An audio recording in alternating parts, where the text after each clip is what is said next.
For anyone who's listening who did an interview with me, thank you. I am so grateful to all of you for all of your generosity and time and for letting me be a part of this community and learn from you. And one of the things I learned was, boy, oh boy, does everyone have feelings about Elm, particularly Elm versus JavaScript and Elm versus Haskell. One thing that was super clear was the way people felt about the Elm compiler and Elm error messages and how this was unique and different to other programming languages they had worked with, and not just shaped their sort of emotional, psychological experience of programming, but also the actual physical activity of programming. Hey folks, welcome back to Elm Town. I'm your host, Jared M. Smith. We'll be visiting with Ari Schlesinger today. But what? We can do it again and again. Maybe the whole podcast will just be the intro. We'll just go. We'll retake. Hi, I'm Jared. Welcome to Elm Town. Today we're talking to Ari Schlesinger. I'm Ron Burgundy. Okay. Exactly. Hey folks, welcome back to Elm Town. I'm your host, Jared M. Smith. We'll be visiting with Ari Schlesinger today. But first, let's talk about our sponsor, Logistically. At Logistically, we make intuitive software to help logistics teams make better decisions and reduce... That's not right. We don't know what we do at Logistically. We do make software. We make software, intuitive software. It's for logistics. To help logistics teams make better decisions and... About their logistics? And improve efficiency. I was like, this because I started to say the word reduce, that you don't want to reduce efficiency. Yeah, you must have read some parts of my dissertation in prepping for this, and there's like a set of keywords floating around your head that might not normally be floating there, and they're invading your Logistically intro. Yes. That's my guess, based off of which word you just chose. I think that's 100%. I'll take it. We'll go with it. Okay. Hey folks, welcome back to Elm Town. I'm your host, Jared M. Smith. We'll be visiting with Ari Schlesinger today. Hey folks, welcome back to Elm Town. I'm your host, Jared M. Smith. We'll be visiting with Ari Schlesinger today. But first, let's talk about our sponsor, Logistically. At Logistically, we make intuitive software to help logistics teams make better decisions and improve efficiency. We build the front end for all new features in Elm. If you're interested in our mission and enjoy writing Elm, please drop us a line, elmtown@logisticallyinc.com. I'll put a link in the show notes. Now, let me introduce Ari Schlesinger. Ari is an assistant professor of computer science at the University of Georgia. She's also the director of the Socially Responsible Tech Lab. Ari researches how to advance socially responsible computing and what makes responsibility so hard in practice. She studies software developers, CS students, computing culture, tech policy, and lines of code. Ari's work has applications in human-computer interaction, artificial intelligence, and computer science broadly. Ari co-wrote the paper A Case for Feminism in Programming Language Design with Felina Hermans, which references Ari's research on Elm from her PhD dissertation addressing computing's discrimination problem, a framework for anti-discriminatory computing. Ari, welcome to Elm Town. Thanks for having me. I'm really excited to be here. Yeah, I'm excited to have you on. So I wanted to start by just explaining sort of how I discovered your work. So hopefully by the time that folks hear this, I will have published an episode of a recording with Felina Hermans. And during that episode and research for that episode, I discovered that, of course, Ari, you co-wrote the paper, A Case for Feminism in Programming Language Design with Felina. And I found references to Elm in there and then started looking into that and found your PhD dissertation. And in there found, wow, there's all kinds of Elm-related stuff in there. So that's definitely something that I want to get into. But maybe to kind of start, I usually ask this question of, how did you get started in computing? And I kind of want to know, I definitely want to know that, but I want to know sort of how that intersects with your introduction to feminism and the anti-discriminatory framework that you use in your dissertation. Okay, great. I think that now that we're talking about this, the easiest, most straightforward path might be to talk about all the ways that I didn't get interested in computer science, which I think is sort of the same question, but opposite outcome of your normal conversations on Elm Town. So, does that seem like a fair assessment? I think most people are like, oh, yes, I remember the first computer that came into my house and I just was addicted to programming and haven't been able to stop since. Is that a fair? Yeah, that's pretty much the typical one. Yeah. Great. That's not me. Let's just rip that Band-Aid off. That's not me. So one of the first like profound computer memories I have was on Windows XP. One of the things you would get with Windows XP is we had computers before XP. We had 95 in my house, if that gives you a sense of how old I am. But I specifically remember on Windows XP that there was something called Encarta. Do you remember this?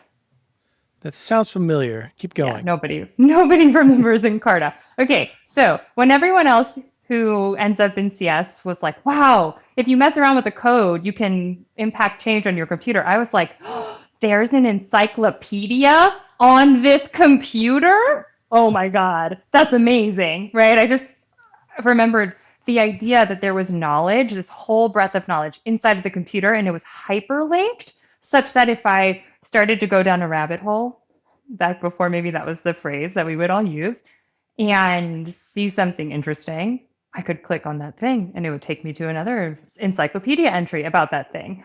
And I think my relationship with computers and computer science is very much so a bunch of missed connections for a long time in terms of like, I didn't get into programming, but I did always love computers. At some point in high school, somebody was like, I really think you'd like programming. You should give this thing a try. It overlaps with your interests. And I was like, nah, I'm busy. I'm like really interested in why school sucks. I would describe myself as someone who has loved learning, hated school for pretty much my whole life. And so I was like, I could spend some time learning programming, but that won't help me answer why does school suck so much. So no thanks, I'm gonna pass. And then I got to college and I took a whole bunch of classes and very much in this thread of I love learning, I hate school. How do I get the most out of college? What is something new that I can learn? And I wasn't really sure what I wanted to study. And in the background, everyone was like, hey, computer science, computers are really important. They're in everything. If you study computer science, you can have a good job. And I was like, oh, the financial crisis of 2008 was not very far in the past. And I was like, wow, a good job. That seems important. And so I started taking CS classes in college. And on the first day of the first CS class, I went to the Claremont colleges. I took some computer science classes at Harvey Mudd College and Pomona College. And on the first day of class, everyone was like, wow, computers, they're so important. And you're going to learn how to control computers. You can have a role in shaping the future, right? This is a narrative that we like in computing. And then I remember every day after that day, that was an irrelevant sentiment. Like the types of things you learn in a computer science class aren't about, hey, computers are in everything. Computers are changing the world. People are interacting with computers every day. What does that mean? And I was like, hey, that's kind of weird.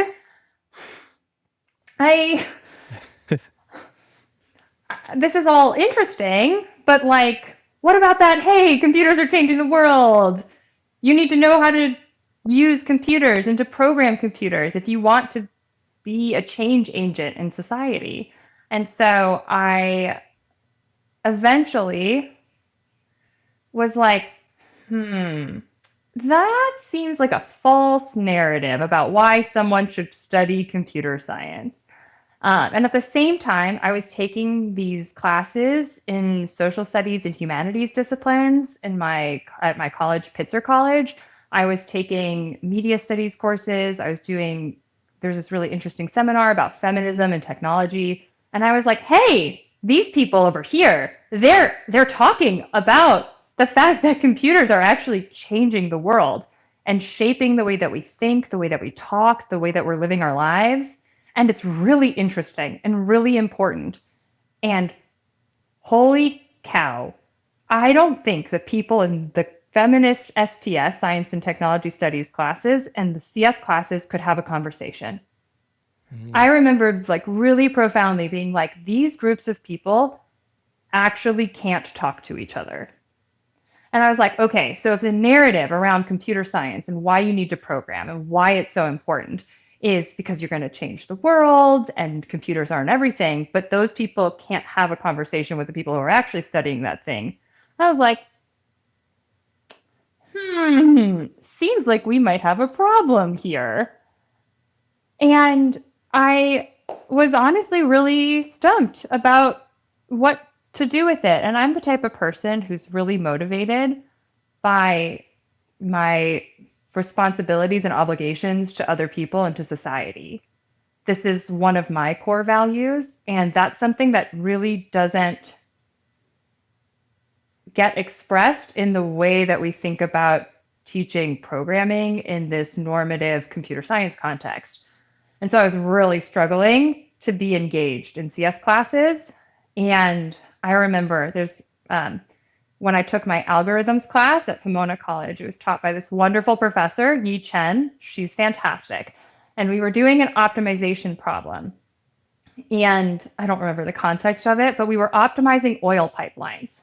And I remember going to office hours and I said to her, I was like, why are we optimizing oil pipelines? This isn't abstract problem. We could be doing anything, right? Like Yeah.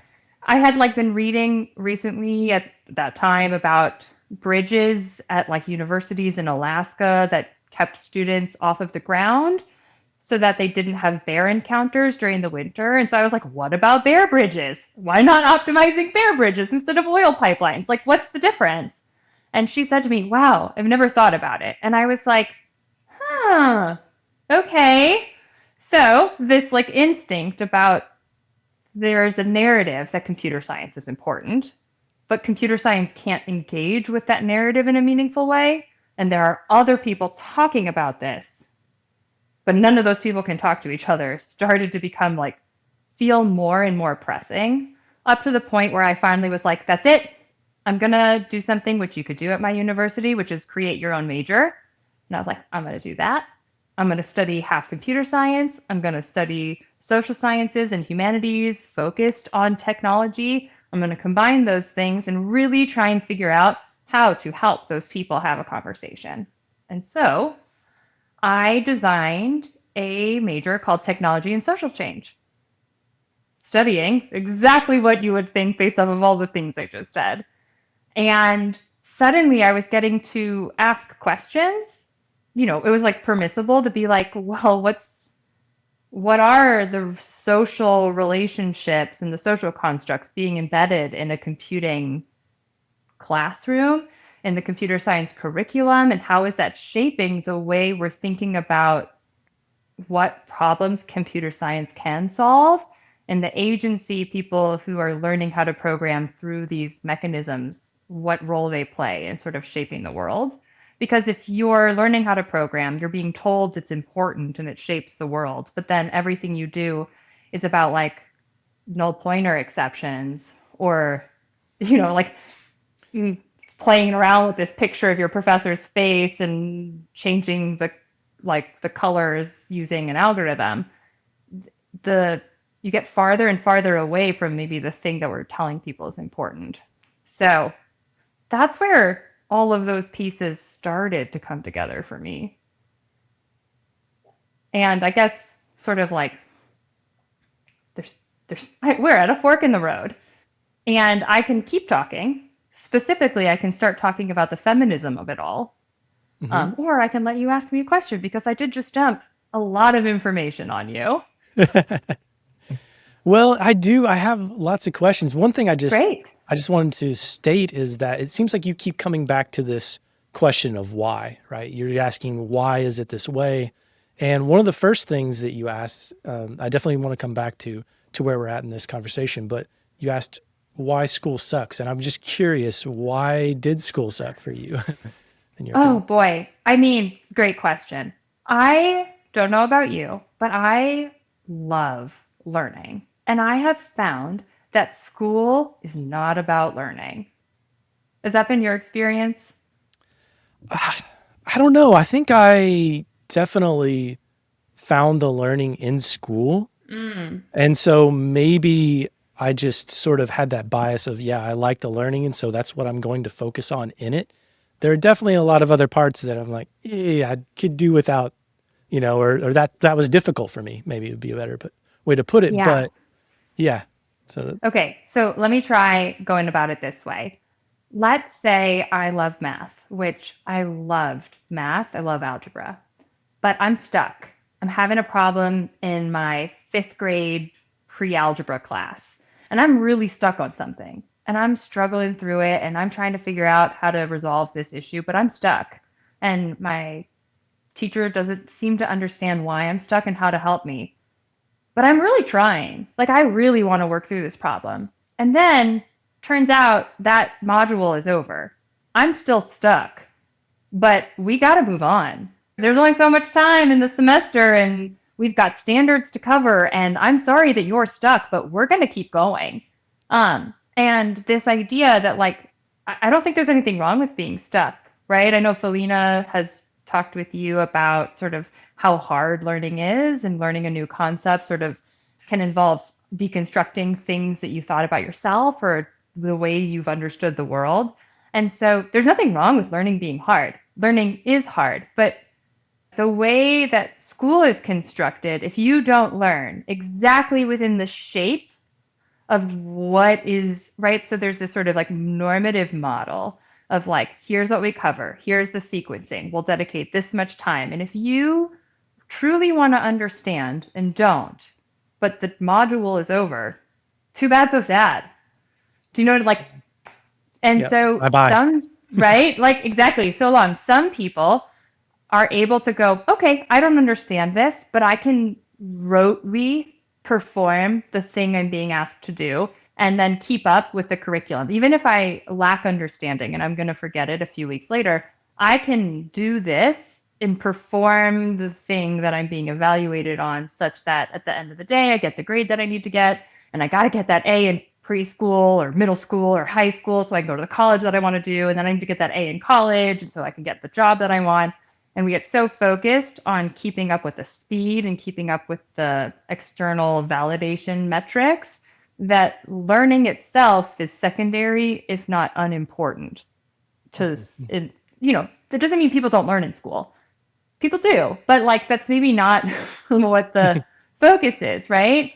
Um, and so, and if you don't understand something and the whole class is moving on, you can feel dumb, you can feel ashamed, you can feel stupid, and like maybe you really wanted to understand why and it's just taking you longer. And I don't think there's anything wrong with that, but that's just school's not designed in a way, right? When you've got scale and time pressures and 30, 40, 50, 60 students in a class, individual learning is not the most important thing. And that just bummed me out because I was the type of kid who was like, but I want to know why. And there isn't enough time for that. But I'm not willing to let it. Maybe this is like some of my unique sort of dysfunction. But I was like, I don't want to let it go. I really want to understand why. And it's okay that it takes the time that it takes, but not if you need to finish fifth grade on time, which I Right. did. But I didn't finish every grade on time, just in case anyone out there is like, I want to be a professor and you didn't finish a grade on time. It's still possible.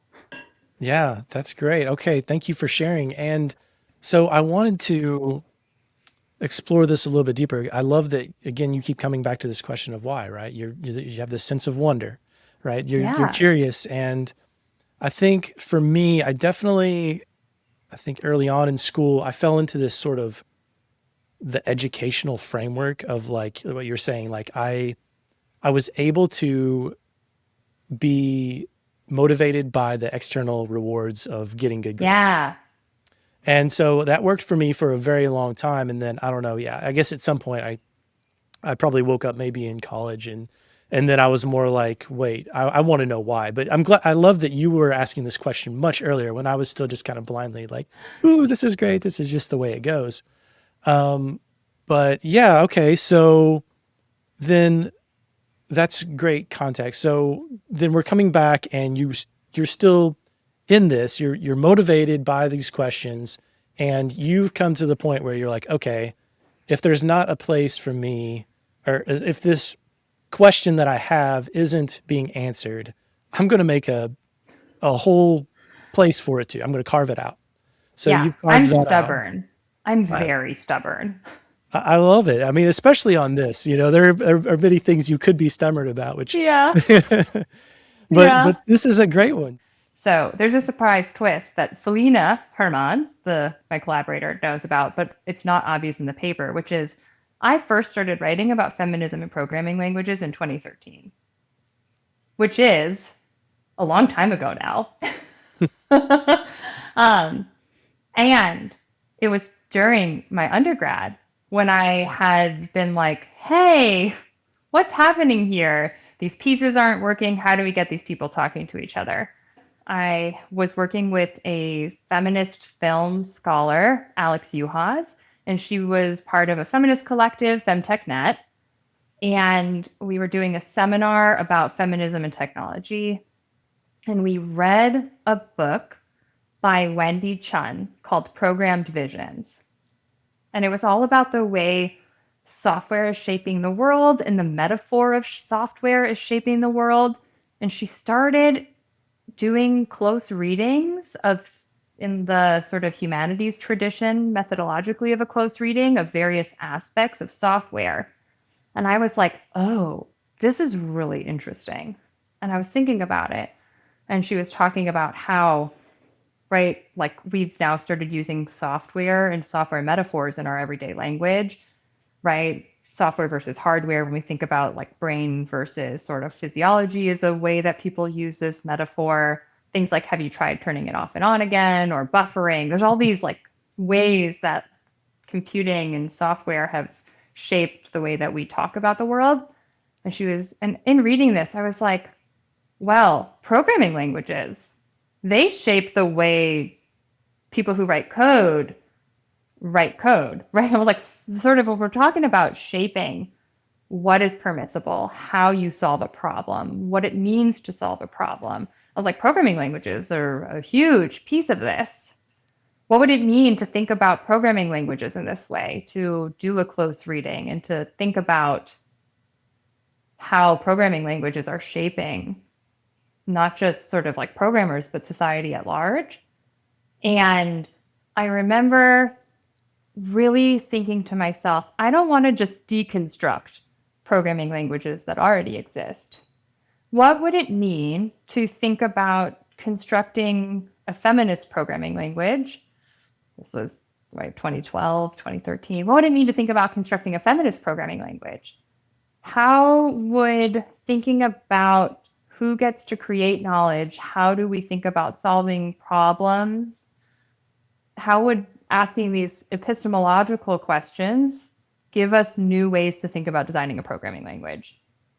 And I didn't have an answer. That's a huge question.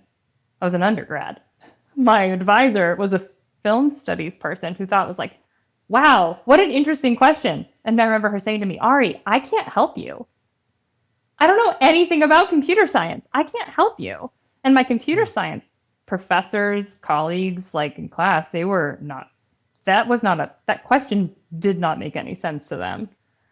And so I, on her advice, this is,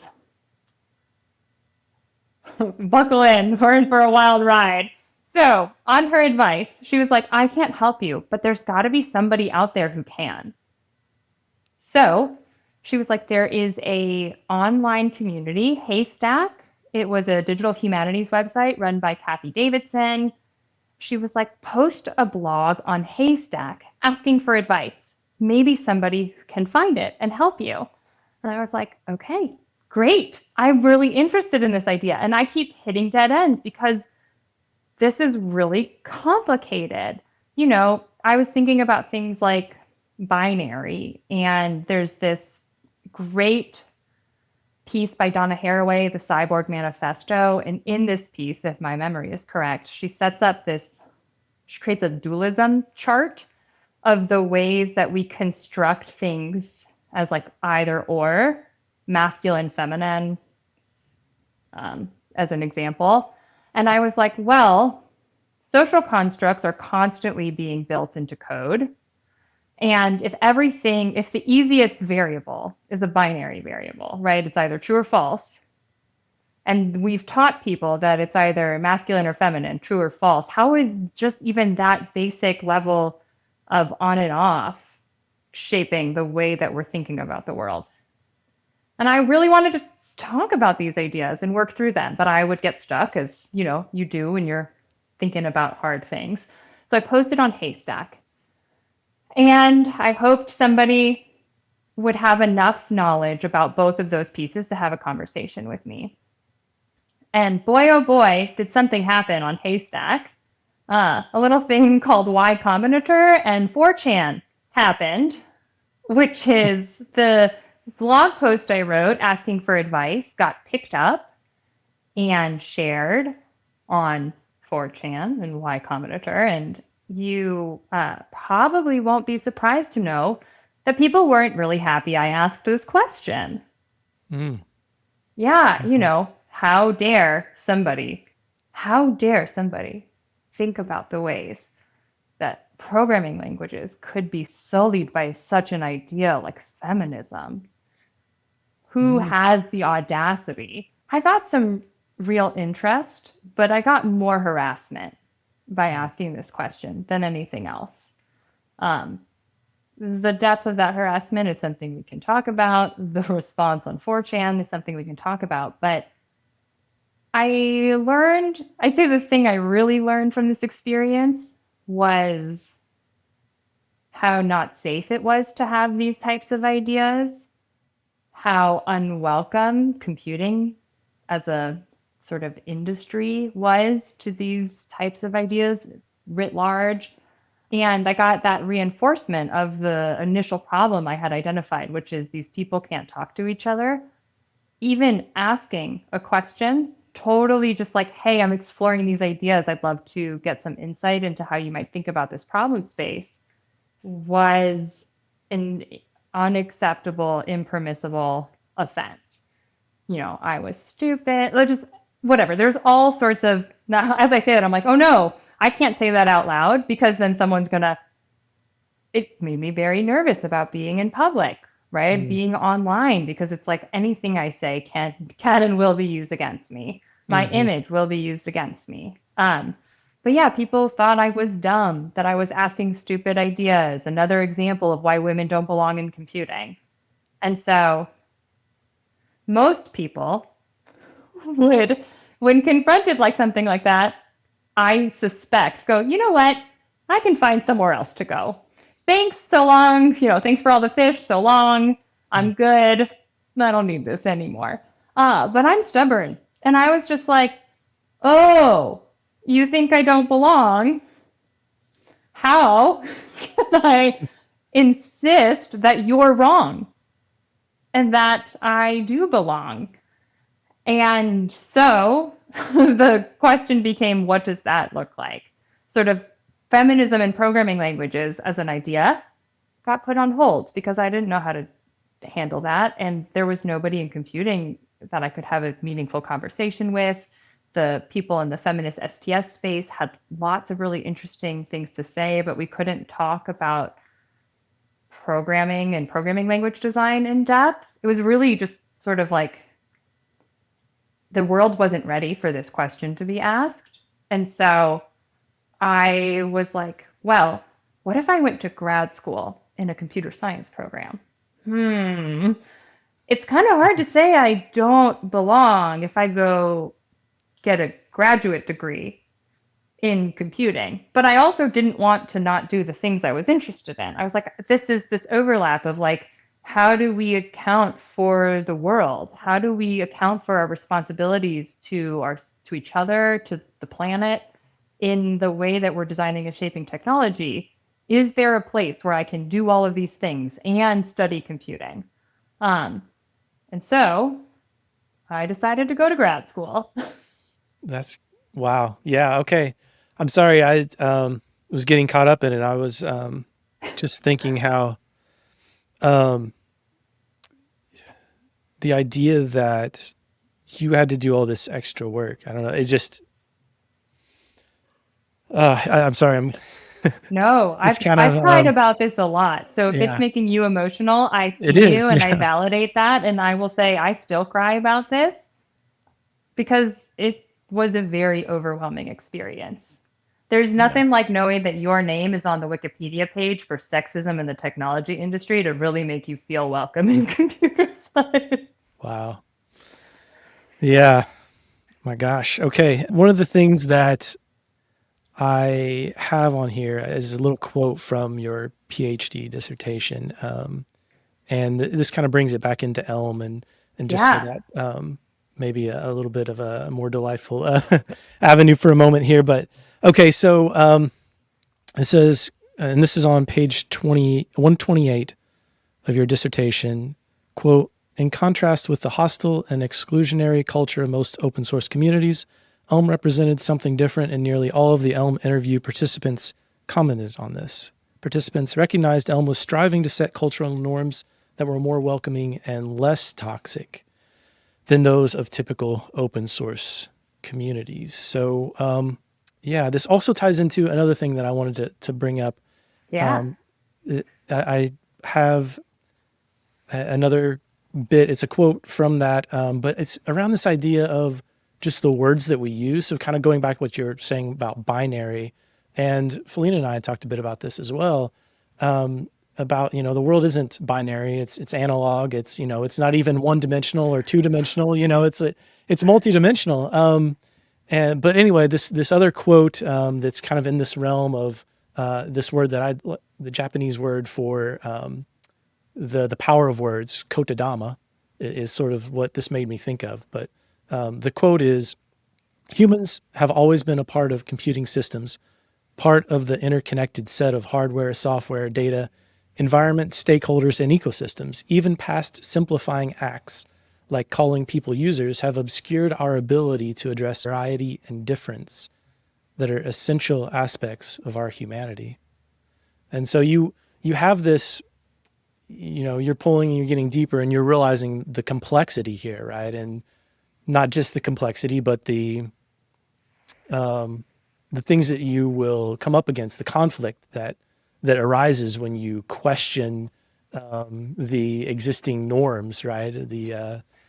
The system as it is. So with that in mind, I kind of wanted to talk a little bit about this framework, the anti-discriminatory framework, and sort of what that is. Maybe let's just start with that. Could you just tell us what that is? Yeah, I'll do my best. So I think a core piece of my framing, this anti-discriminatory framework, is respect for other people, particularly respect for people who are often marginalized or disrespected or sort of punished by society. But it's also just a respect for everybody, right? What does it mean if we start all of our work from this place of respecting the dignity of other people? And I think about this in reference to programming language is design. I think one of the things that makes Elm really interesting is the way that Elm also, right, Evan and Elm really have constructed a world in which, hey, people have dignity and they're whole people and this is a thing they're using. What does it mean to start from a place of respect for the dignity of other people? And so that's a big sort of core value, emotion, like metaphysical place to be starting from. And so in my dissertation, part of what I was talking about when talking about an anti-discriminatory framework for computing is what happens if all of computer science starts from this place of respecting the dignity of other people, all other people, right? You, me, someone who's normal in computer science and respected as belonging and someone who isn't respected, gets told to fuck off for having crazy ideas. Um, just how does the shape of the technology, how does the shape of the conversation change if we start with a place of dignity and respect? And so to do that requires that you spend time and effort getting to know the experiences and the needs of people who are like you, people who aren't like you. And so in this anti-discriminatory framework, I talk about sort of this continuous work that we as individuals or organizations need to do to expand our understanding of ourselves and our understanding of other people, to really make sure that we are finding ways to see the humanity in others. And then when we do make things, when we do create programs, how do we engage with those people in whatever way that you are able to, coming from this place of dignity and respect? So I talk about sort of continuous work that a person or an organization needs to do, and then this like iterative work of like, what does it mean? So like, right, continuously to see the dignity in other people, that's a lifelong journey. That's not a thing you just go, oh, we need users. I've got to remember they have dignity, which, let me be clear, that's a great place to start. If that's where you're starting, welcome. The water's nice here.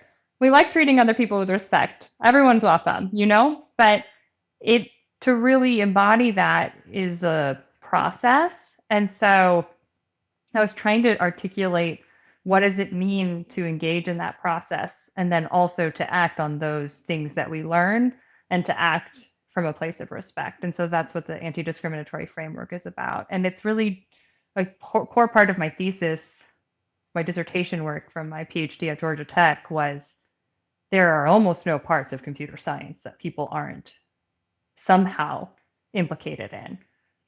There are a few, but there are so few parts, right? Like when we think about the data that we're trying to work with, and when we're doing any sort of algorithmic work, where does that data come from?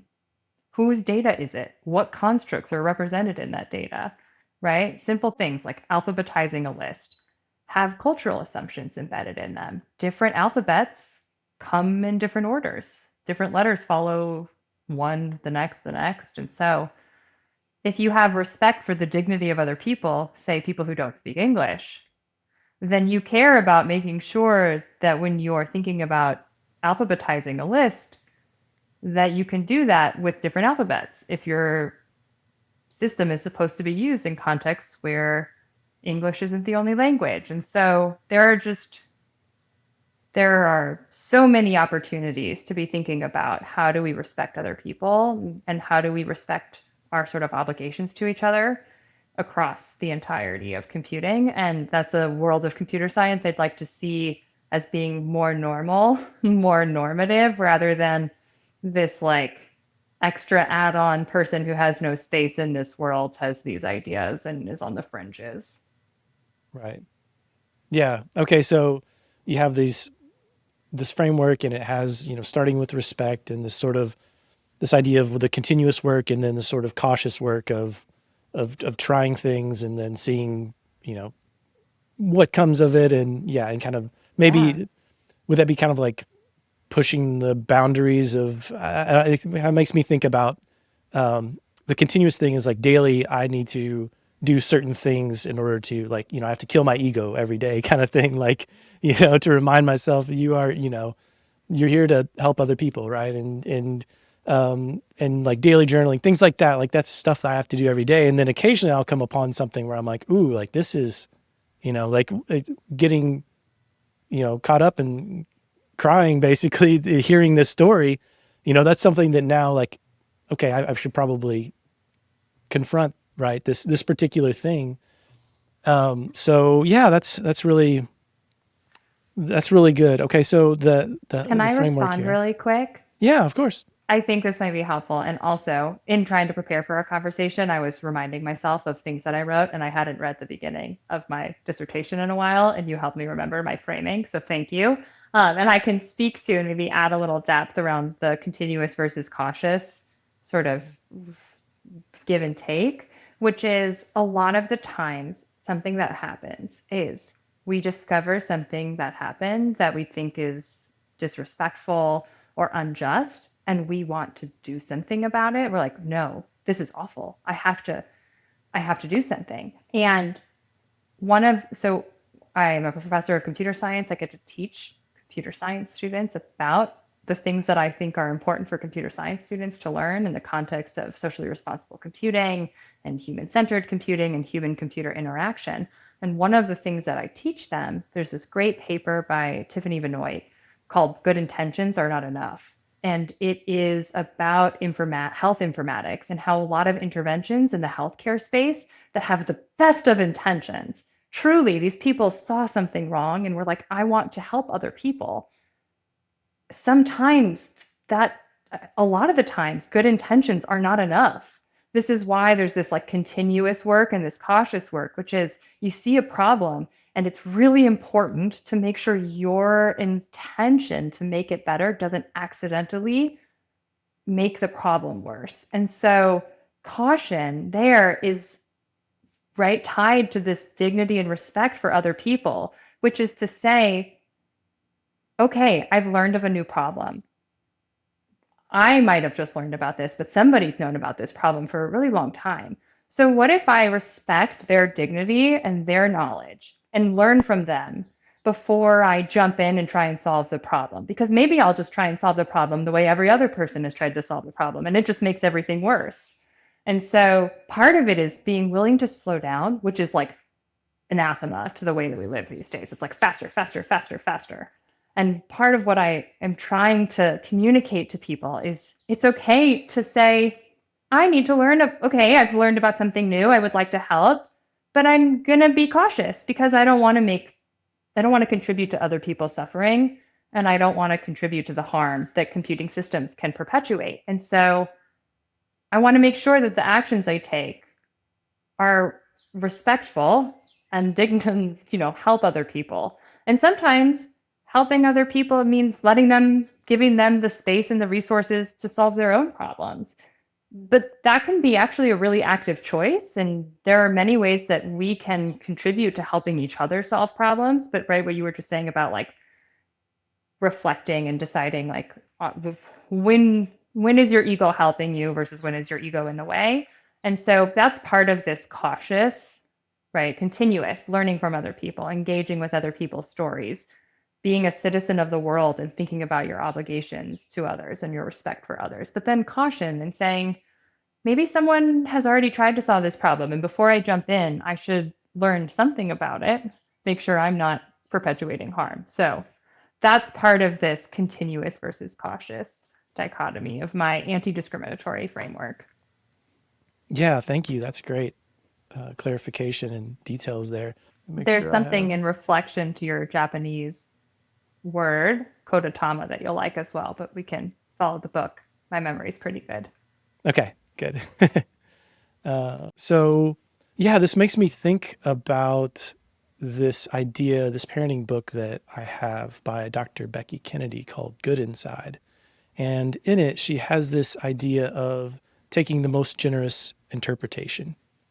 And that to me, I've taken it, in all parts of my life. And I think, it applies here perfectly. It's like, kids do some things, their behaviors that seem like, they're just like, this is rough. But when you look underneath and you try to like step outside of how it appears to you, right? Like that sort of like unjust anger reaction of whatever happened.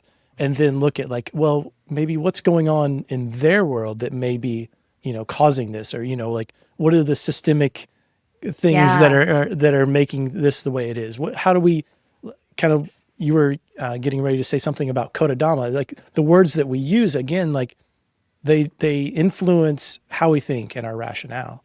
What did you have to say about kododama? Oh, so back when I was exploring this programming languages and feminism idea for the first time, and we should get to the resurgence of this idea with Felina, but when I was thinking about it the first time around, one of the things I got introduced to was the Sapir-Whorf hypothesis. Are you familiar with this? No. In linguistics, it's the idea that our language shapes our reality. It shapes the way that we understand and see the world. And it's probably not exactly the same, but it's definitely related to this idea of kodatama and the words that we are saying and the impact those words have on other people. And there, within the Sapir-Whorf hypothesis, there's the strong version versus the soft or loose version about how much our words shape our reality. Um, but yeah, I think this idea to be generous with other people is so helpful. It's really important. It very much so is related to if you can see the dignity in other people and that other people are suffering, even people you disagree with, it can help you see their humanity and find a way forward built on a basis of respect that might otherwise have been difficult. And sometimes people take that to mean, sometimes people hear this and they go, oh, you're saying you can excuse everybody's behavior and that nothing matters so long as you can find a way to respect the goodness or the generosity or the dignity of other people. And it's like, no, nobody's telling you to like throw all of your judgment out the door or to let go of the way other people hurt you in the name of being generous to others and finding the, you know, trying to understand. It's really just about it's easier to continue moving forward even when you disagree with someone else if you can have respect um, and see the dignity of other people. And so it's complicated, right? Like Mhm. perfect there's no perfect way out of the thorny issues that impact society. Good intentions are not enough. But if I know someone has good intentions, it's easier for me to figure out how do we move forward and work together?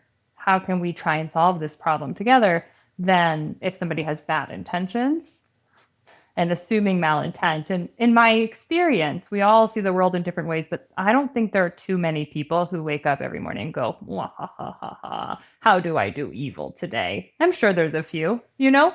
There's a lot of people on this planet, but I think a lot of people are really struggling every day to figure out how do I move in this world in a way that is respectful to myself and respectful to others. And we lose, I think, the respectful to others when trying to be respectful to ourselves. And so trying to figure out, especially the more power you wield, the more important it is to be able to do that perspective taking. And so that's part of the reason why I think it's so important in computing, right? Computing is this space where there's so much power and so much control over the world. And so it's also a space where perspective taking and the humanity of it all is abstracted away, sort of like, let's hand wave that away for another problem and another day. So they all come together. It's just a little tricky.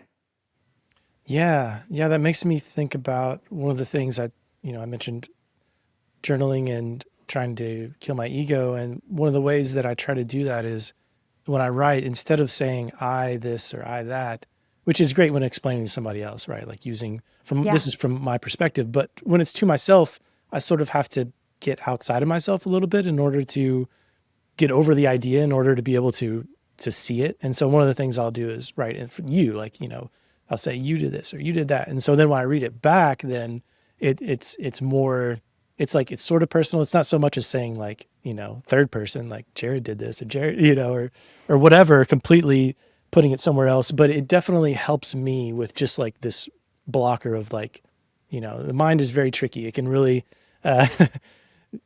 blind it, rationalize all kinds of things. So I don't know, that's just something that came to mind. And then I think this really ties into one of the things from the paper with Felina Hermans is this idea of looking at the analysis of glaciology through the feminist lens and then sort of tying that into programming languages. So like, again, starting with something outside that's maybe not so knee-jerk reaction-y. Yeah. What how was that analysis helpful for you in that? So I will say that that analysis was really helpful for Felina.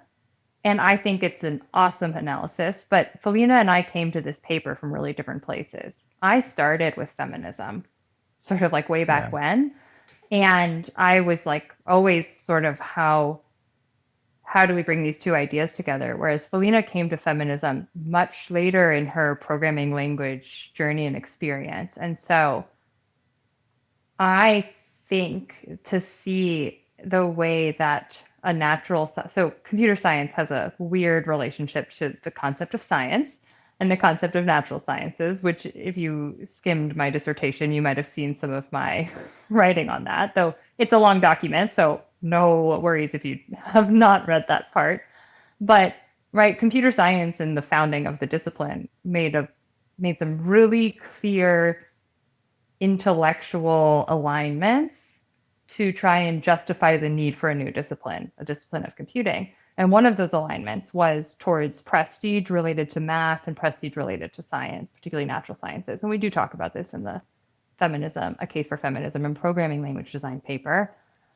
And I think the power of seeing that in a natural science, right, a science that studies glaciers, that there are ways in which gendered power dynamics, not gender essentialism. It's not that like tall glaciers are this gender and low glaciers that are near your town at the base of a mountain are another gender. That's not what that means.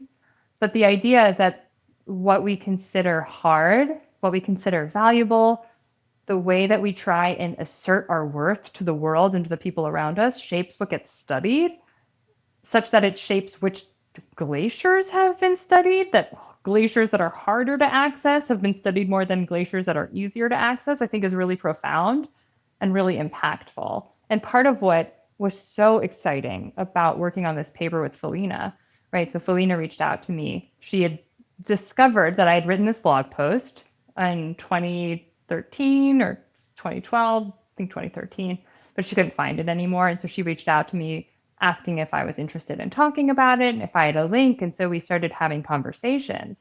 And to finally have someone in computing who had all of the computing pieces of this puzzle to talk about around programming languages be willing and interested to have a conversation around feminism. I was like, do we need glaciers to talk about this? Great. Glaciers. Let's talk about glaciers.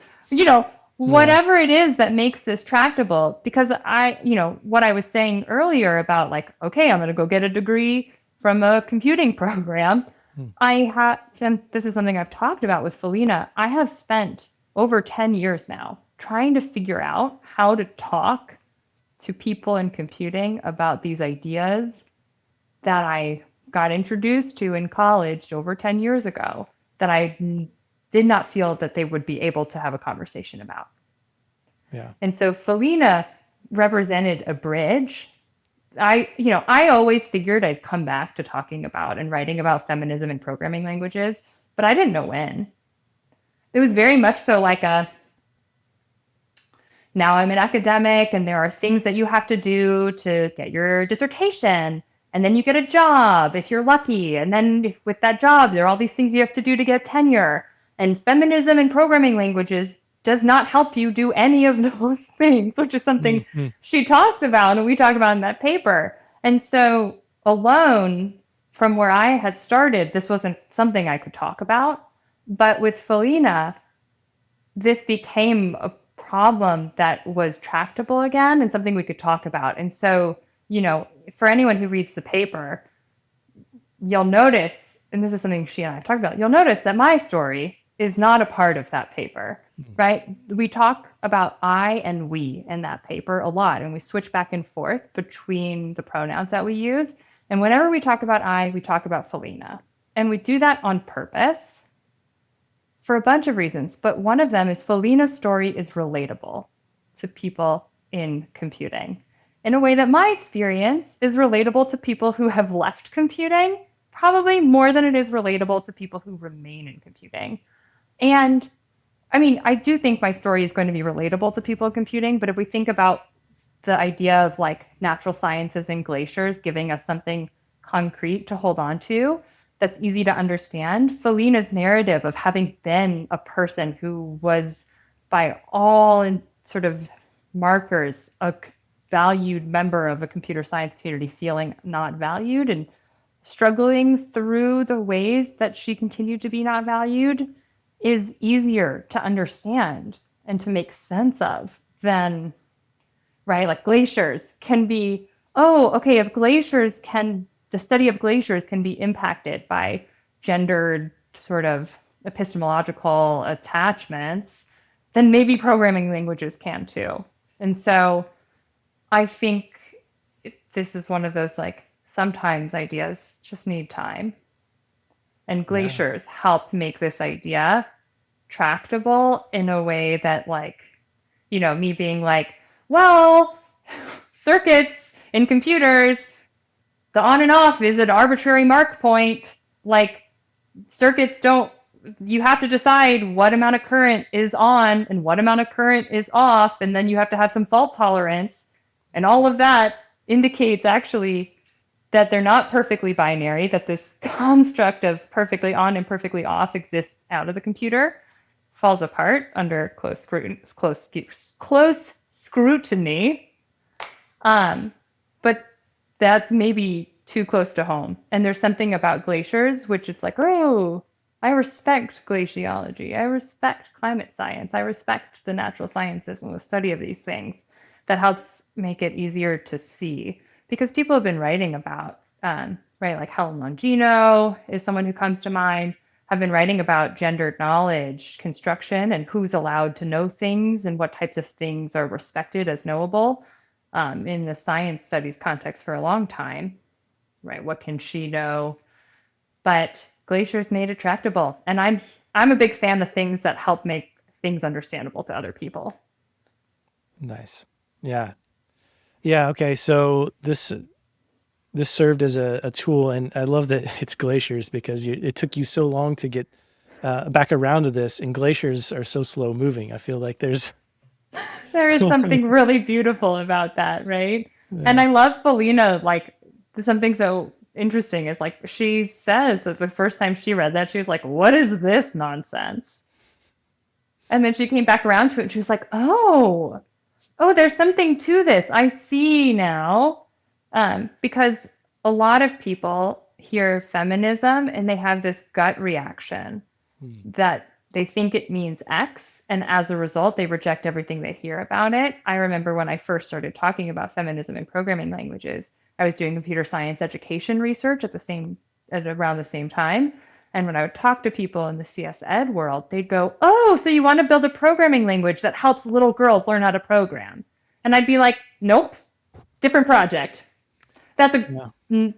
I have nothing to say about that, but different project. And people get angry at me. I actually had people be like, so then what is it that you're actually trying to do? And so glaciers, gendered knowledge construction, amazing. Love it when something makes sense to someone. And Yeah. the something slow moving, this is everything in time, right? It's it doesn't fit the model of quick that we live in anymore. But some things take time. Some things Yeah. move as fast as a glacier. Yeah. Move at the pace of nature is what I like to say. It's lovely. Yeah. And so, okay. So you did this research for your PhD, and a lot of it's related to Elm. I kind of wanted to explore that a little bit more, Yeah. and I know you've been excited about sharing this a bit with the community. So, would you talk a little bit maybe about how you discovered Elm, and then we'll jump into your research? Yeah. Okay. I'm going to try and do the quickest way that I discovered Elm. I got invited to present at Papers We Love Conf, which was right before Strange Loop as one of the pre-conference events.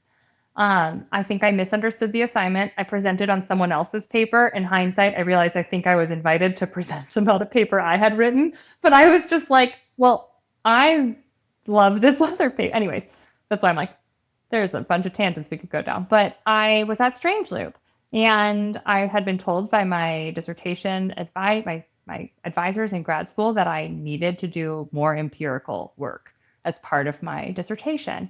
And all of the things I was trying to do weren't in search of a field site, weren't working. I really wanted to study the relationship between the social and the technical. And to do that, I thought it was really important to be able to have access to people and to code.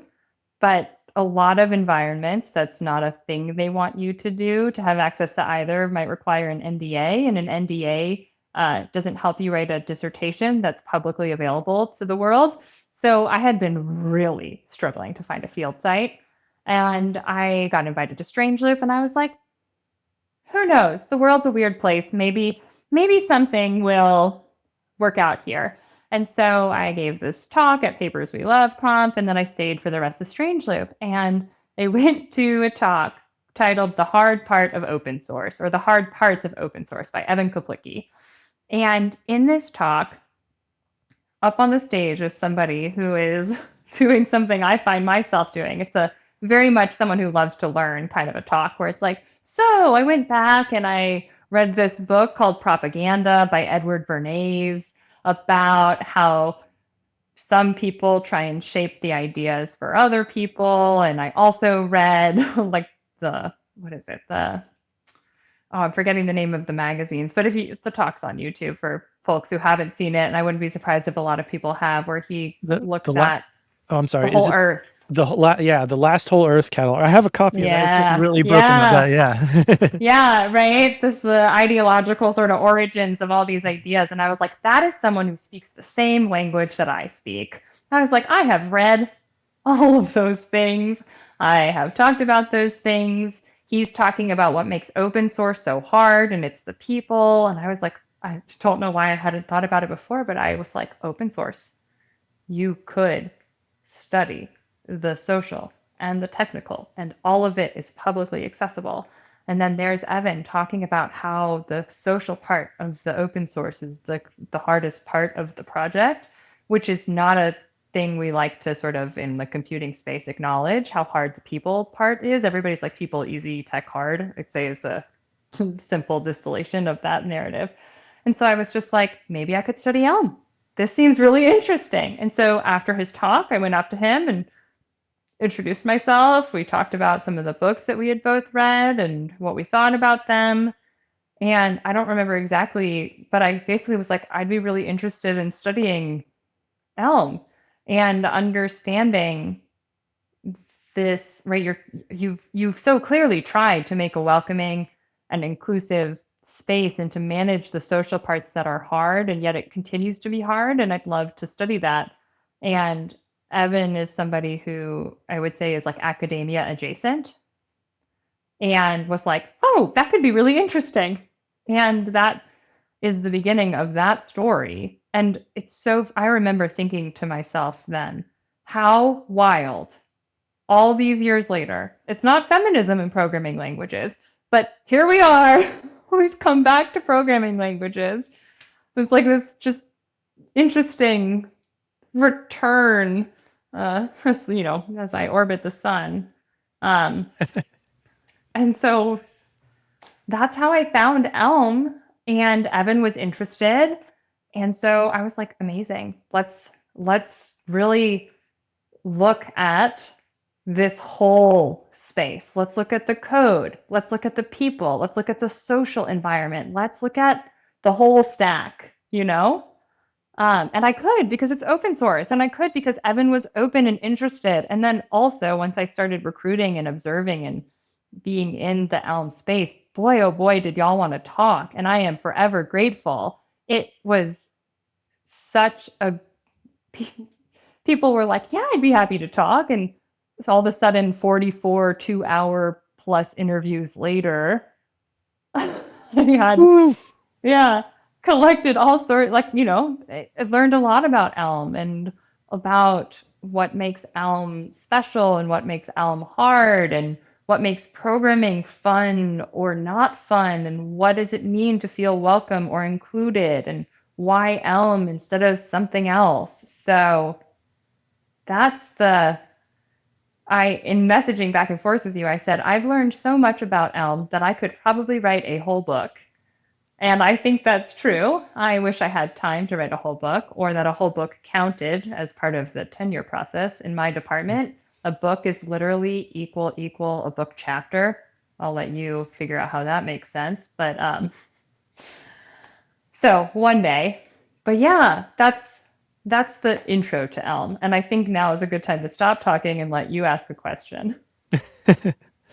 Okay. So yeah, you you discovered Elm through Evan's talk and you realized, okay, so this is a place, it's open source. There's a lot that you can gather on your own. And then, of course, with Evan's help and folks in the community, you were able to do this research. And of course, one of the things that is mentioned in the paper with Felina is the error messages, right? So I feel like that maybe Yeah, that's a good place to start there. it's a great place to start. You want to talk a little bit about the word breakdown and, it's kind of the codadama of that, if you will? Yeah, I'd love to. Okay, so one of the things for me, with like, I guess a little bit of meta context, is that in the academic space, a lot of attention has been paid to the experiences of novices in computing, right? How do we make computing education more accessible to K through 12? How do we make intro classes more welcoming? And there has been very little in recent history attention paid to what is the experience of computing for the professional developer, right? And so if we're thinking about getting all of these people into computing by making the intro more welcoming, well, maybe we want to make all of computing more welcoming. Just a thought. Seems logical to me. And so one of the things that's so exciting about getting to study Elm is here is a community of predominantly professional developers who have made choices about what languages they're more interested in working with, either professionally, personally, or both, based off of the experiences they have while programming. And those experiences were so directly tied to error messages and to the compiler itself. And so in my interviewing process with the Elm community, and truly for anyone who's listening who did an interview with me, thank you. I am so grateful to all of you for all of your generosity and time and for letting me be a part of this community and learn from you. And one of the things I learned was, boy, oh boy, does everyone have feelings about Elm, particularly Elm versus JavaScript and Elm versus Haskell. People have feelings about Elm versus everything. I'm sure that tracks for you. But one of I'd say the two most common languages that Elm got compared to were JavaScript and Haskell. And the experience of programming in Elm versus the experience of programming in JavaScript or Haskell. And so one thing that was super clear was the way people felt about the Elm compiler and Elm error messages and how this was unique and different to other programming languages they had worked with. And not just shaped their sort of emotional, psychological experience of programming, but also the actual physical activity of programming, the way you interact with the compiler, the willingness you have to try something new while programming versus feeling constrained to make sure you're not getting yelled at by some sort of angry compiler error message, like good steps. Somebody said something about a stack trace they just could not interpret for the life of them, and how it was so nice at Elm that those things didn't happen. And so I had never heard somebody refer to the compiler as my friend before, but I don't think that, I'll have to go back to the interviews, but people would say the compiler is my friend. I love Elm. I feel like I'm having a conversation with the compiler. Some people said it feels like Evan is helping me program. And so I thought to myself, well, why don't we look at what makes Elm's error messages different than JavaScript's error messages and different than Haskell's error messages and compare them? And is this what you were alluding to? Yes. Yeah. Yeah. So this was really fun. But so yeah, so there's like I'm sure depths we could go into about the differences between them. But I think the easiest place to start is who error messages are written for or who error messages aren't written for. And one of the things that was very instantly clear in comparing the way you would when you're doing like a close reading method in an English class, the error messages from one programming language to another, is that Elm error messages personified the compiler. They were written, there's a clear first person subject, I can't understand, I don't have, et cetera, et cetera. Whereas, and then would address you, the developer, and in full sentences with a subject and a predicate, as if there was a realization that there was a human on the other side of the compiler experiencing the things that are being returned to them. And that's just absolutely, as I'm sure many of you here will remember or know from your daily experiences, not the way error messages in other languages are written, not even a little bit, right? And so in JavaScript, I think I described them as like exclamatory outbursts. In JavaScript, there is no subject. There's never an I or a we.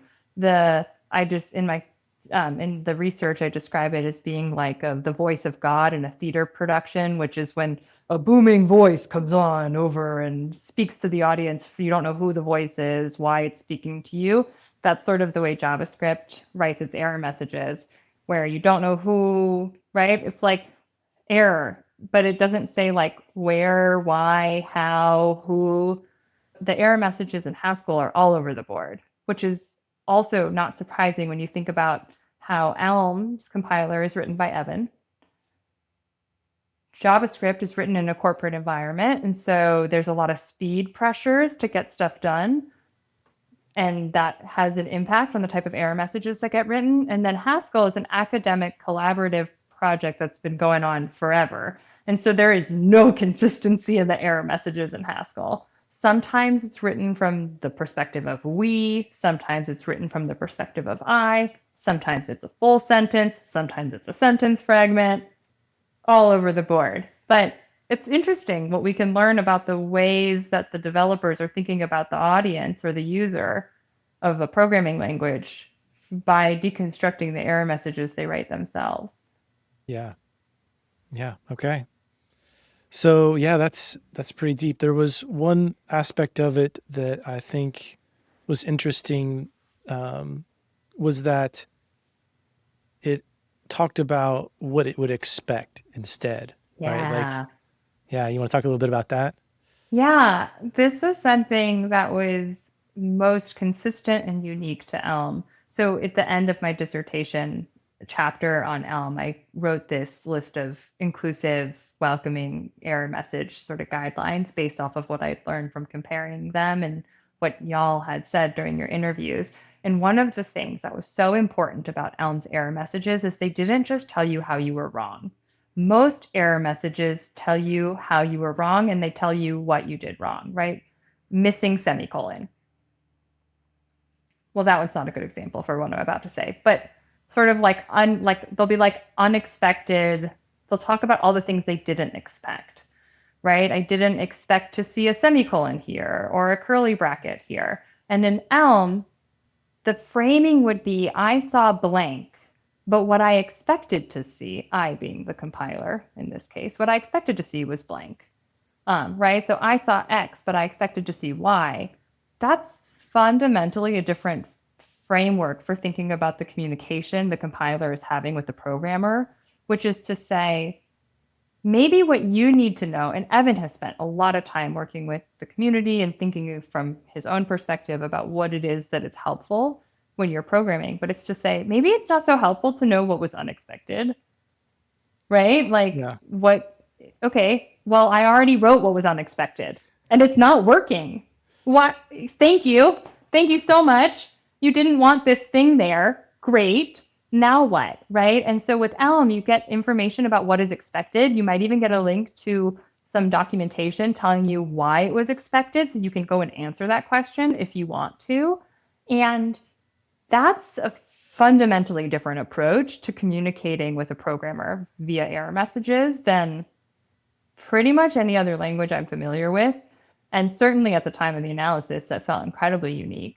And one of the side effects, funny word choice to use, Ari, one of the implications of that choice is that you don't have to copy paste error messages into search engine of your choice or large language model of your choice and say, what does this mean? And then go to Stack Overflow and read 6 answers that are chastising the person for not knowing the answer in the first place until you get down to the bottom, or you get the helpful one that is like, oh, actually, you want to see this other Stack Overflow post written 10 years ago. You don't have to do any of that, which is a huge amount of like additional labor you get to just go, oh, here is something that wasn't working the way the compiler expected. Here's what it is expected. I have the agency and capacity to make that change right now without having to go Google anything. And that is fundamentally a different experience. And not only is that different from the way that we write error messages, but part of what was so interesting to me in talking with all of you is how the emotional resonance of how different that experience was. And I don't know that this comes across as fully in the dissertation work, but people talked about feeling safe and able to write programs without having to worry. If we go back to what you're talking about before, learning versus school, people felt safe to make mistakes. It wasn't the end of the world to be wrong because the compiler was going to help you get to the right answer rather than yell at you for not knowing already. Yeah. Yeah, exactly. Yeah, I've talked about this before, the idea that coming from other languages that had compilers, I would avoid the compiler errors. Like I would do extra work to like read through and make sure I didn't have any issues before I tried to hit build, because I felt, I don't know if it's a sense of shame or, or what, of, failure of making a mistake, or just like the idea that I might have to read through whatever it output and it would derail me from doing work. I would, just work extra hard to kind of pre-compile in my head, versus then moving to Elm and then deciding, oh, this compiler is my friend. Yeah, like I've described it as like my happy place, like if no matter what else is going, like I can go work on some Elm code and I know like, okay, it's going to be all right. Like it's not so Yeah. bad. So Yes. yeah. I And mean, so interesting, right? That that the intentional design choices of a programming languages can give you emotional, psychological safety assurances that it can be a safe place to turn to. yeah, powerful. Wild, amazing, very powerful. Yeah. And I find this interesting as you were talking about it, that now the thing that when I'm working with someone else who is maybe newer to Elm, is getting them through that, like, that kind of recovery of having to deal with either, an interpreted language where they just have to, try it and see what happens, right? Kind of thing. And it's usually Yes, like, you'll make a bunch of things in there and then like, you get chaos, and that doesn't work for Elm. It's like, you got to make smaller changes. You got to work at a slower pace, but if you pay attention then, and actually read the compiler error messages, it's not so difficult, or so, yeah, so tough. So yeah, I think that's it. That's like just the struggle, is like getting them to recognize that, okay, make a small change, see what the compiler says, and then we can move on and see, kind of lead with that, as opposed to like trying a bunch of different things until something just makes the compiler error go away. yeah, yeah, right. It's a very different approach to what it means to program and what it means to interact with a programming language or interact with a compiler than what most people are used to. And so a change is hard, Yeah. but sometimes change is rewarding. Sometimes it means Mhm. your compiler's not yelling at you in a language you don't understand anymore, because most compiler messages are written as if people don't exist. It's like very much so this weird human agnostic, machine focused sort of keyword vomit. Yeah. Yeah. And even the idea, I like that, um, you mentioned the resources that, it'll tell you this is expected, right? And then one of the things that I think you put this in the paper, yes, I'm pretty sure you did. You can correct me if not, but that Evan was interested in making it so that you could get started online without, having to download and, use the terminal and go through all that could block you from ever even getting started, right? Like you're saying, like this, Yep. you've had starts and stops with this, Yeah. and these blockers, and it's like, yeah, what kind of interesting ideas and, intersections of work could we see if we had an environment that embraced and made it possible for more folks to be involved. Totally. Right. And going back to some of what we wrote in the paper and the glaciology of it all, something being hard versus not hard, that like, you know, it's not enough to make the entry point of CS or the beginner programming language welcoming if everything else is then artificially hard just because we've valued the idea of things being hard? There are so many hard things for programming. Why do error, right? Like going back to why do error messages? This is what Evan, something Evan and I have in common. Evan was like, why do error messages have to suck so much? They don't Yeah. really. You just have to spend more time. Like he's like, you just have to be able to spend the time fixing them. But you can do that. Programming Mhm. languages are made by people, presumably for other people, right? That's where programming languages are a little weird in that like they're for people and for computers, and that's a Mhm. hard thing to manage. And so we are training CS people to think about the for computers side of things rather than the for people side of things. And so PLs have over index on the for computers of it all rather than the for people of it all. And Evan was like, why not? Let's try something different. Yeah, exactly. What other things did you find in that research? The Slackbot, I think, is really interesting. And specifically the hey guys Slackbot, which I'm sure for people who have participated on Elm Slack, you will immediately have a reaction. And that reaction will fall along a spectrum. And it will be like, oh, yeah, I remember that thing. Or, oh, I remember that thing. People have very different feelings about it. And one of the beautiful things about interviews is that because they are anonymous, people will tell you how they feel in a way that they might not feel comfortable doing so in sort of the Slack community itself where it's identified. But the Slack bot really was divisive for some people, made some people stop participating in the Slack community, but was also a signal that this was a safe place for other people, right? And so I think there are larger questions that this asks us around what can be efficient, what can you automate versus what requires person to person interaction. You can automate the hey guys, right? You can do keyword matching, regular expressions, and anytime somebody says hey guys, you can have the bot pop up and say, hey, that language is exclusionary. What if you said hey folks or hey everyone instead? And that's very easy to operationalize using chatbots, right? No big deal there.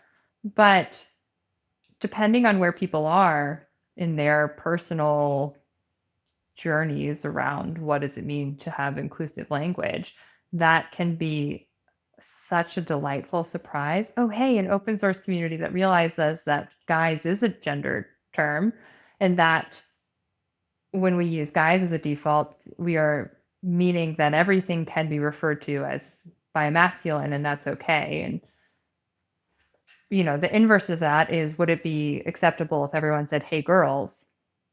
And most people are like, well, if I'm not a girl, I don't want to be called hey girls. And then you go, well, there you go. That's the Yeah. hey guys of it all.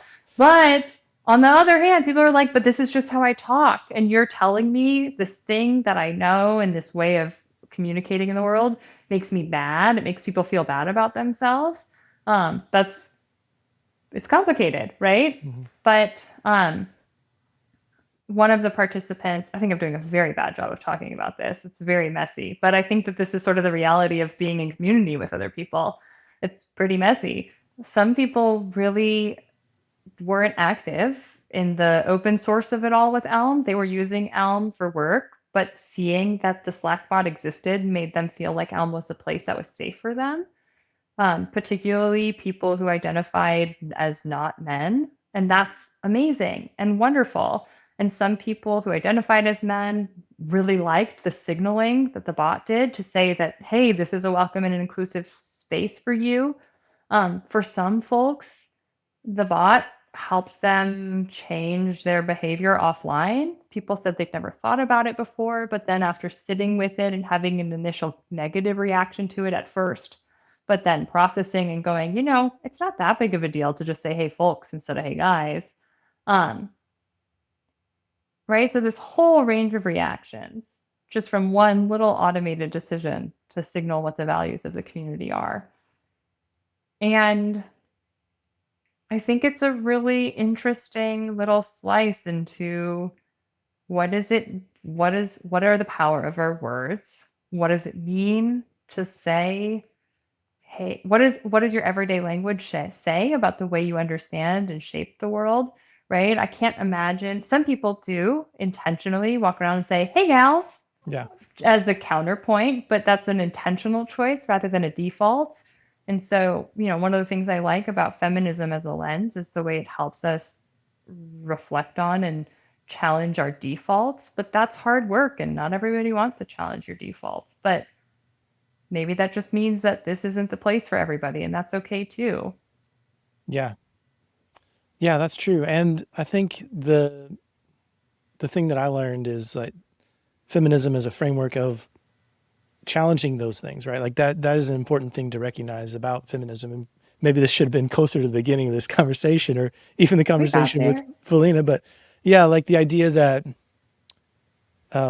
well, for one, it's not binary, right? So like you saying feminism, right? Like there's that knee jerk reaction of like, I don't know, maybe like almost it seems like like a sexist thing to even right that whole idea. A It's like, oh programming well, language for little girls. yes, right, yes, that Yeah. that kind of reaction. But to recognize that the ideas are not applied in just a binary way, and they're not applied in a way of like, again, if you're coming from a world where the idea is like domination is the default, right? Yeah. Then the idea is like, oh, you're trying to dominate, but it's like, no, we're just trying to like create this balance, right? Like this idea that an open a balanced playing field is better overall for everyone. Yeah. I really like this framework too of like, we are living in a world right now where a lot of people are getting hurt every day. If we go back to this concept of anti-discriminatory and starting from dignity and respect, the way the world exists is hard on a lot of people. And feminism is one of the things that feminism can do is help us analyze the defaults of the world that preference certain things over others, right? That preference the idea that something has to be hard to be valuable. And, if you grow up and you're being told that like you're a man, you have to value hard things, you have to like math, you have to like computers, and if any of those things don't sit with you, if any of the things don't resonate with you, or maybe they do, but you also like dance, right? Masculinity as a construct doesn't, it makes it hard for you to have space for all of those things. Why can't you be a man that loves to dance and loves to program? I think that's beautiful. And I'm not saying, but the idea is that like this like we want to live in a world where there's more options for more people, where the defaults are more inclusive, that you get to be your whole self rather than a part of yourself. And so recognizing the way that gender based defaults are negatively impacting everybody allows us to think about, well, what if we made different choices? Why is hey folks not the default? Yeah. Or hey gals. Yeah. Exactly. Yeah. If you say it, then it definitely makes you question it, or I guess react to it in some way. But yeah, if you're open minded, right? If you have that sort of sense of wonder, then you have the Yeah. opportunity to question it and say, well, why is it? Yeah, why is it that way? Yeah. Why can't you be the most full version of yourself? And, if something you like is coded as feminine and you've been told that feminine is bad because feminine is soft and you're not supposed to be feminine, then that's a way that gender is hurting you personally. And that's happening every day across the world to everybody. And yes, we definitely want to be thinking about the way that women are being excluded and being shaped in a particular way. But feminism is, right, bell hooks, feminism is for everybody. When Yeah. we break down these barriers that are telling us that we have to be a certain way to be valuable and to say, no, maybe I'm valuable as I am, maybe society should be more open to difference, then everybody wins. Yeah. It's going back to asking how can we be responsible for, in helping the world, right? And Yeah. helping the community and yeah, and doing our part. Yeah. Okay. So did you have anything else about that research before I moved on to other things? Boy, there's so much there. I think we did a good flyby. I will say, And if this isn't helpful, feel free to cut it out. But I think some people might wonder, Evan already did all this work. What's the value of this research?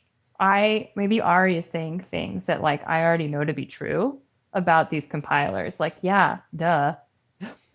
Elm is nice to me. Elm says what's expected. It's like, why does that matter? I do think that like some people wonder. And so, right, Evan chose to build Elm because he thought that this needed to exist and he saw a path forward to make it exist.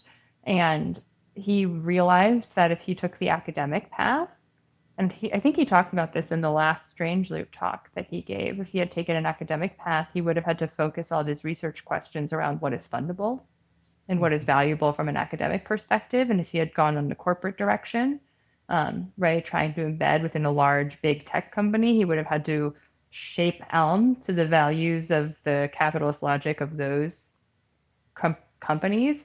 And so by choosing this in between space that has been very difficult, he's been able to shape Elm such that he could spend all that time writing error messages that everybody else wouldn't have valued as a research project. And so, yes, Evan has already done stuff, and we all benefit from that. And one of the ways we can benefit from that is by studying it and writing about it so that it becomes more legible in the academic discourse, so that maybe one day, someday in the future, somebody can get grant funding to work on error messages in more languages that make programming more inclusive and welcoming to a broader number of people. And so that's the value of this. That's one of the ways that this type of work is valuable, which is, yes, you may in your lived experience already know that these things about Elm are true. And by writing it up in a way that makes it sort of comprehensive through this academic discourse to a whole new community, we can increase the spread of these ideas and help demonstrate the impact and value of them. Yeah, that's great. I'm glad you shared that. So, yeah, just the idea, yeah, like that Evan couldn't have done that if he had taken that path. And so, yeah, I mean, that's definitely an avenue. And then in the just being able to share this in this community in the way that we're talking about it right now, I think helps folks on, maybe on the business side, right, who work with Elm, but then still the culture that they work in is one that maybe isn't as inclusive as it could be. So I did have a question here. It's kind of a long setup, but I thought it was kind of a fun one. There's this quote by Donna Haraway. It's from "When We Have Never Been Human, What Is to Be Done?" ? Interview with Donna Haraway in Theory, Culture, and Society by Nicholas Kane. It's, quote, "We live in a world where people are made to live several non-isomorphic categories simultaneously, all of which torque them." Torque, Torque. QUE, Yeah. yes, not twerk And them. yeah, torque. Yeah, maybe I can't speak very well, but so No, and you spoke perfectly well. I'm sorry I've interrupted. no, you're fine. But then I wanted to clarify isomorphic here, which to me in the programming space, from what I understand, I don't have a very deep understanding, but it means sort of like having this clear or similar mapping. So in programming, we might say that two data structures are isomorphic if they can be completely mapped between one another. This phrase, and particularly the word torque, makes me think of our motivations and principles and how they can be difficult to reconcile. So in personal life, protecting your family and not owning a gun. In a business, sustaining profit without harming the environment or a group of people. In terms of social issues, what are some of the ways we currently torque ourselves in technical systems? It's so, do you know what year this was published in? 2006 is that one. So I wonder if I've read this before. So back in the day, I used to talk about, as part of this translation work that I was doing, attempts of like very like isomorphic problems. How do I make something legible? Right. So like the idea of calling feminism an overloaded operator in the Feminism and Programming Languages paper is a way to help people understand that there are there's multiplicities there. Um, I used to describe this translation work between feminist media studies and feminist STS to computer science, talking about code and programming as isomorphic translation problems. And that I was just talking earlier this week with my partner about all of the ways that in order to make my ideas legible to computing, I have contorted myself into different shapes in different spaces, trying to, okay, well, this version wasn't legible. What if I bend this way and put my elbow in this spot, and all of the personal frictions that has caused for me in trying to create a space where I'm valid in computing. I've had to let go of the things that I wanted to talk about in the first place, in this like constant reworking and reworking and reworking. And what you were just saying, and I don't know which part was the quote and which part was the I Darren. realized that. Sorry. No, and that's at okay. At the end of, so her quote was, we live in a world, Donna Haraway's quote was, we live in a world where people are made to live several non-isomorphic categories simultaneously, all of which torque them, end quote. Yes. Did you ever watch the TV show The Good Place? Oh, love that. Yes. Okay, so we're going to potentially some spoilers for The Good Place. If you haven't watched The Good Place yet, either pause this and go watch the whole series right now or live with the consequences because it did come out a while ago. But I was talking to my therapist about Chidi from The Good Place, who's the philosophy professor, and he's insufferable to the people around him because he cannot make decisions. And he cannot make decisions because he is constantly thinking about the consequences of every decision he makes. And it's like turtles all the way down kind of a way. I have this like, we all, there are the stories that we tell about ourselves. And here's a story I tell about myself when I was in college. So we're back to college. I was in Target, standing in front of the peanut butter, on the phone with my father crying because all I wanted to do was buy some peanut butter. I love peanut butter. So American. Love peanut butter. But I didn't want to buy any peanut butter with palm oil in it because palm oil was contributing to deforestation and having horrible social and economic impacts on a lot of the women who were working in palm oil harvesting because that was now the only job in the area because it was so lucrative. And then that was contributing to monoculture, which was contributing to soil degradation, which was contributing to all sorts of broader ecological harms. And I just needed to buy peanut butter, right? Like I was in college, I probably had homework to do. I just needed to buy peanut butter, but I could not buy peanut butter without seeing this downstream harm of so this choice that someone else had made for me to put palm oil in it, because palm oil it's very affordable, it's shelf stable, it will prevent it from separating, so you don't have to stir it. And I was in college, and the ones that you have to stir, not that they were selling any of those at Target at this particular point in time, but those were also more expensive. And I just was like, I remember being like, I can't make an ethical choice. There is nothing I can do to make an ethical choice. And the reality is that we do not all have time to cry on the phone at Target trying to buy peanut butter. You just have to move on. Like, you can't, right? Like, we can't, there's a reason that we don't all live like Chidi does in The Good Place. It is an impossible way to live. If you are constantly reckoning with the ways that, right, in economics, I love the idea of abstraction, right? In economics, all these things are abstracted away as externalities. It's somebody else's problem. And it's like, well, those are actually, like, if we're thinking about our responsibility to each other and the planet, those are actually all of our problems all the time. But we shape our problem spaces in a particular way. And so this non-isomorphic version of ourselves, right? Like, you might want desperately not to buy something with palm oil in it because you don't want to contribute to the monoculture and the soil degradation and the Chidi, right? Like this ethical, you can't buy a tomato without incurring negative points in the bad place. There are the spoilers for you, right? Because you buy flowers and this, and every choice we make actually is so fraught that there are no good choices to make anymore. If you want to keep living your life, you can't think about those things. You have to set up boundaries so that you can go into Target and buy peanut butter and go home to your kid and put together a PB&J sandwich without having like an hour-long meltdown in front of the peanut butter.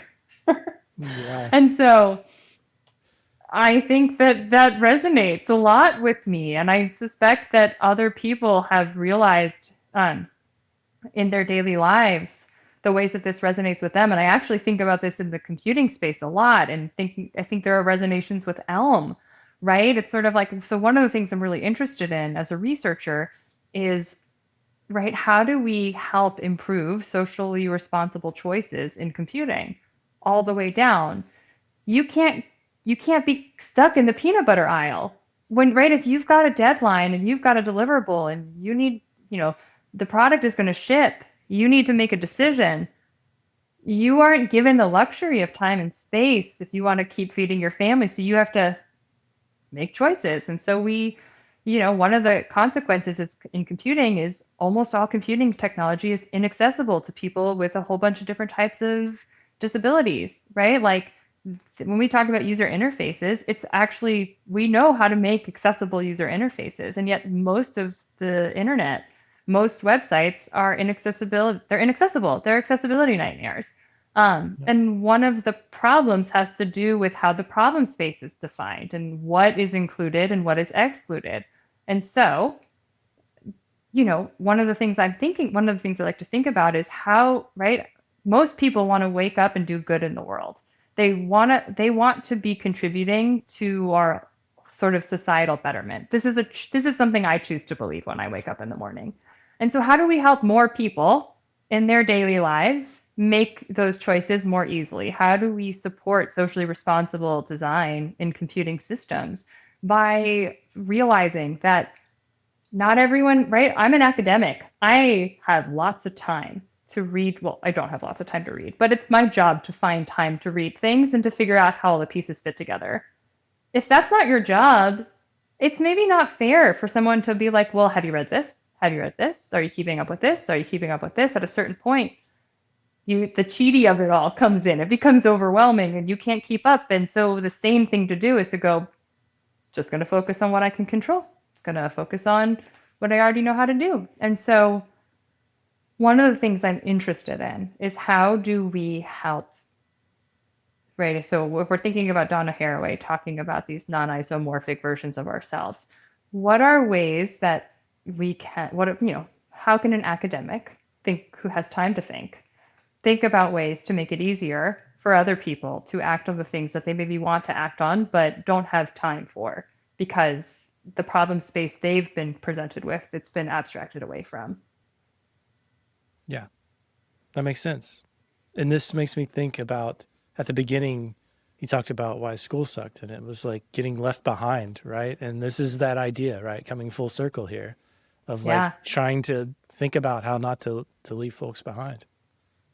That's great. Well, is there anything we should chat about before moving on to picks? I'm sure there's stuff we could talk about, but maybe we should move on to picks because there's always time for another conversation at some point in the future. Sounds great. Well, what picks do you have for us today? Okay, so there is a book I really like that I recommend to other people that came out in 2024. It's called Possible by William Ury. He is a conflict management, negotiation, facilitation expert who's done public sort of international dispute resolution for many years. I think he's great. And one of the things in this book, he introduces a frame, which is who can do what with this information tomorrow.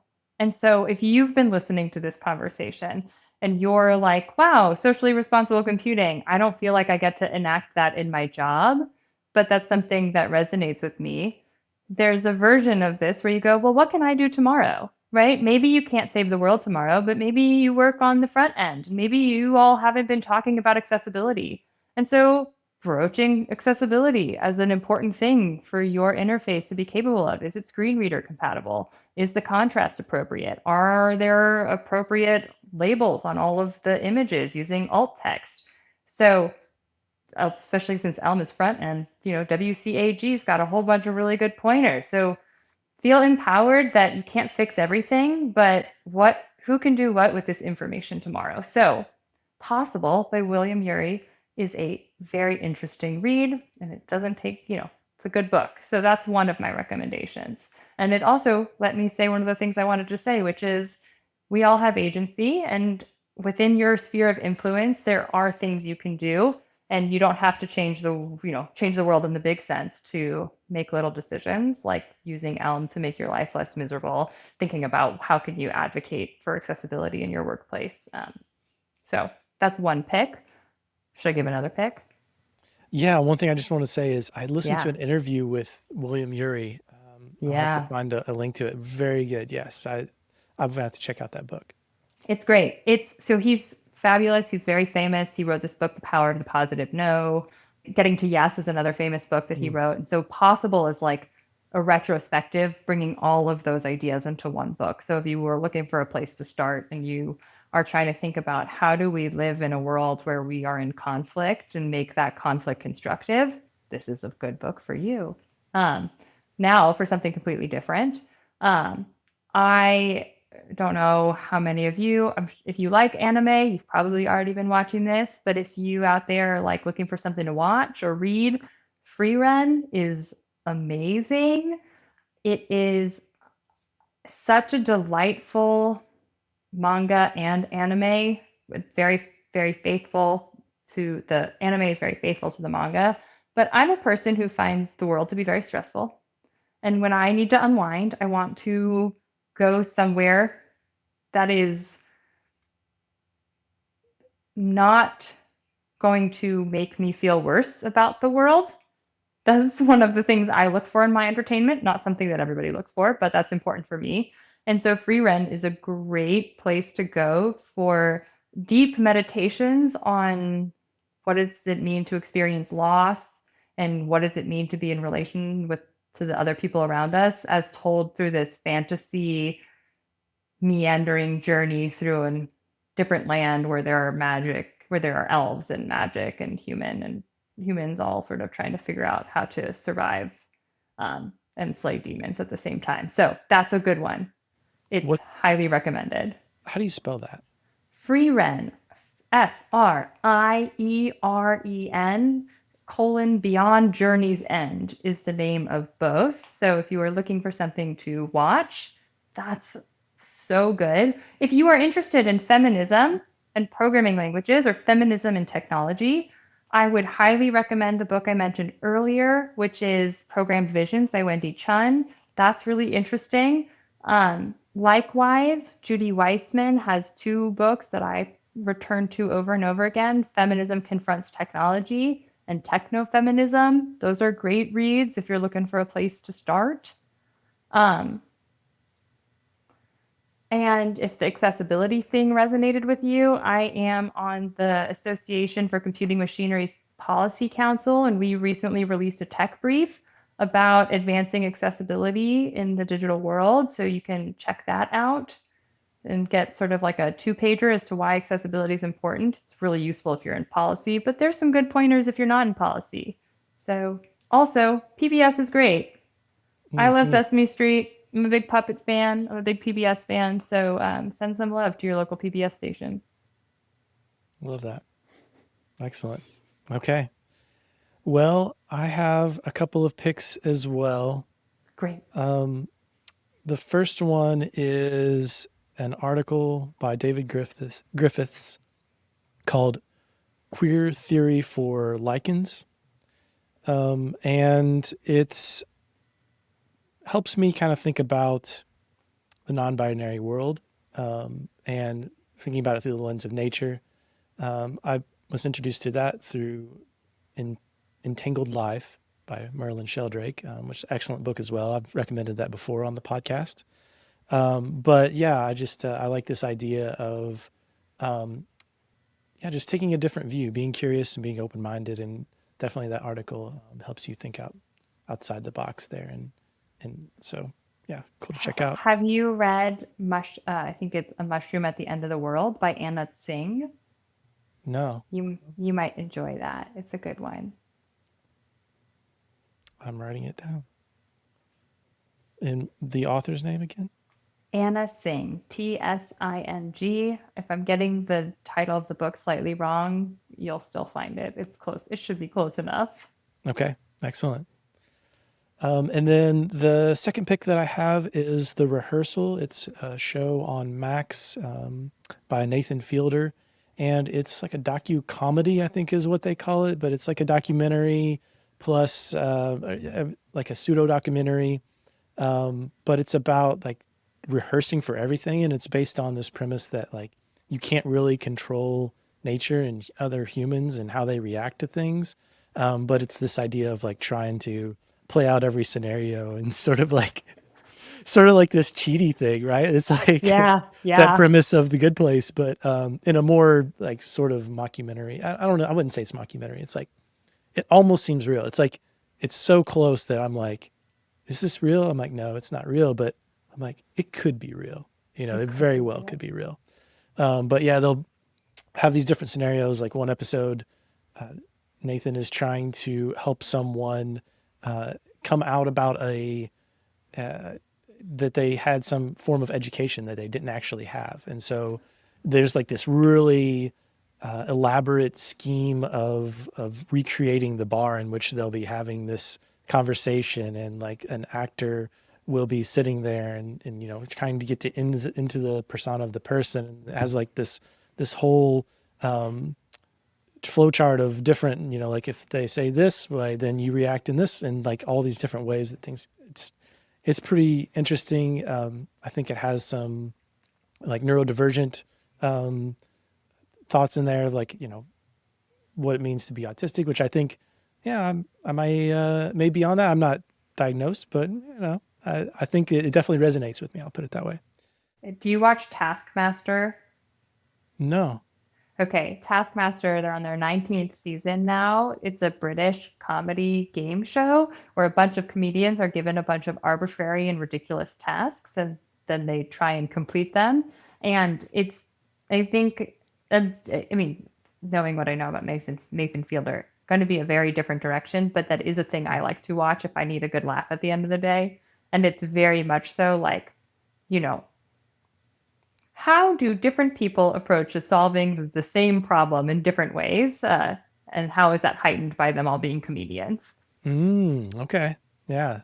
Sounds interesting. I'll have to check that out. Thank you. Um, yeah, and then the last one, I thought of this as we were talking. We were talking about school.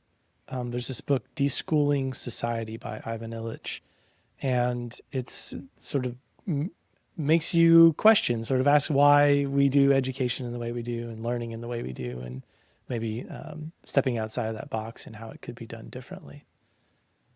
But yeah, that's all that I have. So thank you, Ari. Thanks to folks listening out there. If you're enjoying the show, you can go to the website. I haven't said this before, but elm.town. You can subscribe there and get the episodes early before I publish them everywhere else. Thanks, Ari, for coming downtown. Thanks so much for having me. It's been a pleasure to be here.